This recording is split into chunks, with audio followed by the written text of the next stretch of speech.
Hello दोस्तों, मैं हूं आपका होस्ट और दोस्त हर्ष। हर कहानी सिर्फ शब्दों का मेल नहीं होती, कुछ कहानियां रूह तक उतर जाती हैं।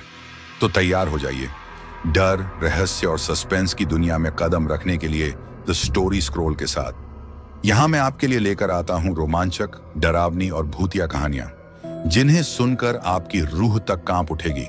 वीडियो शुरू करने से पहले अगर आप हमारे चैनल पर नए हैं तो वीडियो को लाइक करें, चैनल को सब्सक्राइब करें और दाईं तरफ दिए गए घंटी आइकन को दबाकर ऑल जरूर चुनें, ताकि हर नई डरावनी कहानी सबसे पहले पहुंचे आप तक। चलिए कहानी शुरू करते हैं। कहानी का नाम है भूत बंगला।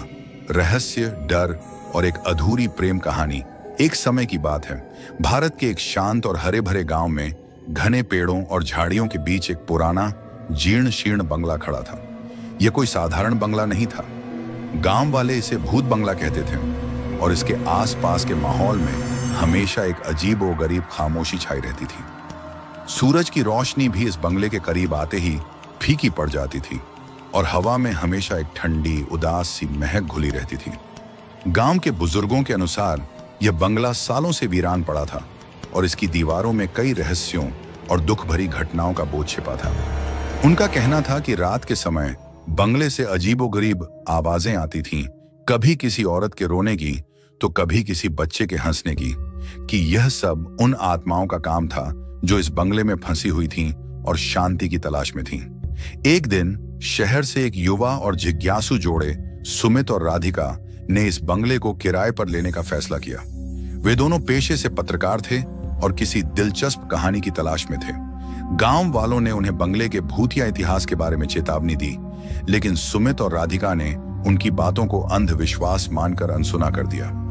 उन्हें लगा कि यह एक रोमांचक अनुभव होगा और शायद उन्हें एक बेहतरीन खबर भी मिल जाए। बंगले में जाने के बाद शुरू में तो सब कुछ सामान्य लग रहा था, लेकिन जैसे जैसे रात गहराने लगी उन्हें अजीबोगरीब एहसास होने लगे। कभी उन्हें लगता था कि कोई उनके आसपास घूम रहा है, तो कभी उन्हें किसी की धीमी फुसफुसाहट सुनाई देती थी। राधिका को अक्सर अपनी नींद में एक औरत की सिसकियां सुनाई देती थीं और सुमित को कभी कभी लगता था कि कोई उसे देख रहा है। एक रात जब वे अपने कमरे में सो रहे थे तो उन्हें जोर से दरवाजे खुलने और बंद होने की आवाज सुनाई दी। वे डर कर उठ बैठे और एक दूसरे को देखने लगे। सुमित ने हिम्मत करके टॉर्च ली और आवाज की दिशा में चल दिया।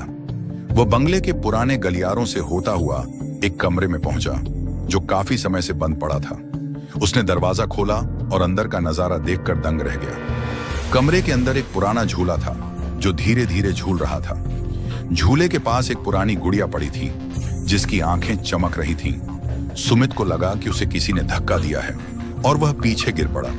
उसने महसूस किया कि कमरे में कोई अदृश्य शक्ति मौजूद है। अगले दिन सुमित और राधिका ने गांव के एक बुजुर्ग व्यक्ति से बात करने का फैसला किया जो बंगले के इतिहास के बारे में कुछ जानते थे। बुजुर्ग ने उन्हें बंगले की दुख भरी कहानी सुनाई। उन्होंने बताया कि कई साल पहले इस बंगले में एक खूबसूरत युवती रहती थी जिसका नाम नैना था। नैना एक अमीर जमींदार की बेटी थी और उसे एक साधारण गांव के लड़के अर्जुन से प्यार हो गया था। नैना के पिता को यह रिश्ता मंजूर नहीं था क्योंकि वे चाहते थे कि उनकी बेटी किसी अमीर घराने में शादी करे। उन्होंने अर्जुन को धमकाया और उसे गांव छोड़कर चले जाने को कहा। अर्जुन ने नैना से वादा किया कि वह वापस आएगा और उसे शादी करेगा, लेकिन उसके पिता ने उसे एक ऐसी जगह बंद कर दिया जहां से वह कभी बाहर नहीं निकल पाया। नैना अर्जुन के इंतजार में हर दिन बंगले की खिड़की से बाहर देखती रहती थी। वह हमेशा उसकी वापसी की उम्मीद में जीती रही, लेकिन अर्जुन कभी नहीं आया। नैना की मौत उसी बंगले में अकेलेपन और दुख के साथ हो गई।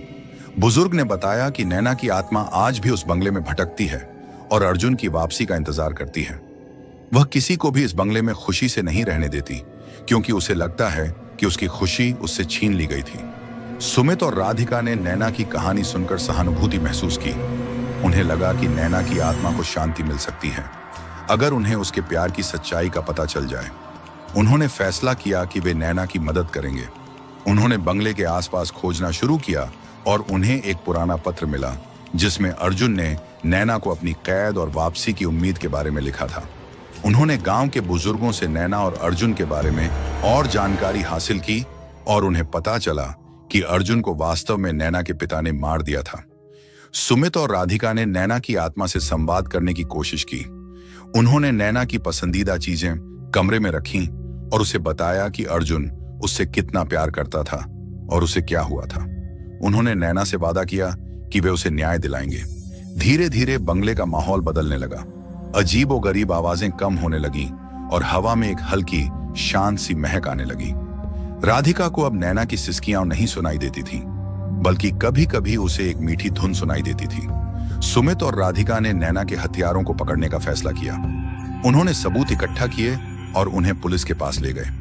पुलिस ने मामले की जांच की और नैना के पिता और उनके सहयोगियों को गिरफ्तार कर लिया। न्यायालय में सुमित और राधिका ने नैना और अर्जुन की दुख भरी कहानी सुनाई और सभी सबूत पेश किए। न्यायाधीश ने उनके साहस की सराहना की और न्याय सुनाया। नैना के हत्यारों को सजा मिली। न्याय मिलने के बाद बंगले का माहौल पूरी तरह से बदल गया।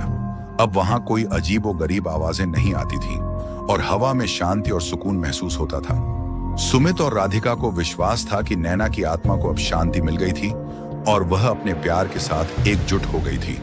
उन्होंने गांव वालों को नैना की कहानी सुनाई और उन्हें बताया कि भूत प्रेत सिर्फ कहानियां नहीं होते, बल्कि वे दर्द और अधूरी इच्छाओं से जुड़े हो सकते हैं। गांव वालों ने सुमित और राधिका के साहस और दयालुता की सराहना की और उन्हें अपना सम्मान दिया।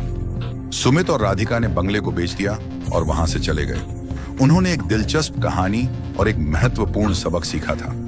भूत बंगला अब सिर्फ एक खंडर नहीं था, बल्कि वह एक प्रेम कहानी और न्याय की एक मिसाल बन गया था। निष्कर्ष, यह कहानी हमें सिखाती है कि प्यार और न्याय की शक्ति समय और मृत्यु की सीमाओं को पार कर सकती है।